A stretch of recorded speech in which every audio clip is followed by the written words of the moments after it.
না, আজকে জেএমপি খোয়াই মহকুমা থেকে 11 দফা দাবিতে আমাদের এসডিএমের কাছে ডেপুটেশন দিতে যাচ্ছি।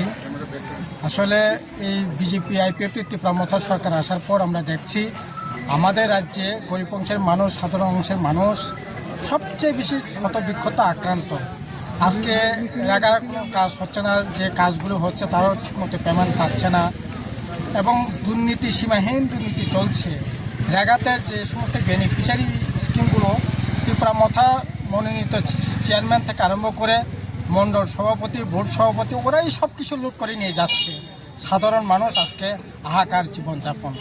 এই যে সামনে আপনার আসছে হাঙ্গরাই উৎসব বা ক্রিসমাস আসছে, ইংরেজি নববর্ষ আসছে, কাজ কোথায়? মানুষের রোজগার কোথায়?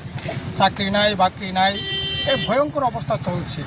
কাজে তার জন্যই আমরা গণমুক্তি পরিষদ থেকে মানুষের মধ্যে এই দাবিগুলি নিয়ে যাওয়ার জন্য বলছি।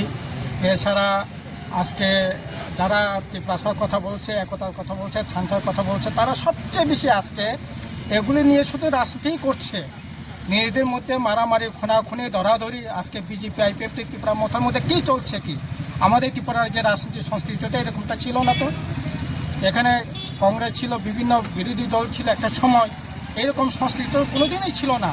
আজকে নতুন একটা কালচার আমদানি করে আমাদের রাজ্যের শান্তি সম্প্রীতি, আমাদের রাজ্যের যে ঐক্যের যে পরিবেশ, শান্তির পরিবেশ, এগুলিকে বিনষ্ট করবার চেষ্টা করছে।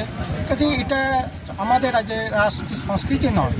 আজকে প্রদ্যুৎ কিশোর, মানিক্য এবং আপনার যে বিজেপির মন্ত্রীরা, ইভেন মুখ্যমন্ত্রী, কি এটা কথা হতে পারে? প্রতিবাদ, প্রতিরোধ, প্রতিশোধ করবে একটা সাংবিধানিক উচ্চ পদে থেকে রাজ্য অভিভাবক মাননীয় মুখ্যমন্ত্রী, আমাদের মুখ্যমন্ত্রীর যে গরিমা, এটাই কিন্তু আজকে মানে একটা প্রশ্নের মুখে দাঁড় করানো হচ্ছে। এইভাবে চলে? মুখ্যমন্ত্রী মুখে এই সমস্ত কথা মানায়? প্রতিশোধ নেবেন? আরে আপনারা দাবি করছেন হিন্দুর জন্য, দাবি করছেন হিন্দুর যে মাহাত্ম তো এটা না, সবার উপর মানুষ সত্য, তাহার উপর নাই। এই হচ্ছে হিন্দু। যত মত তত পথ, এই হচ্ছে হিন্দু। দৃঢ় থেকে তৃণতর যে করে না জ্ঞানের গৌরব, সেই হইয়াছে বৈষ্ণব। এটা হচ্ছে হিন্দু। আজকে আর আমাদের মুখ্যমন্ত্রী বলছে প্রতিশোধ নিতে হবে।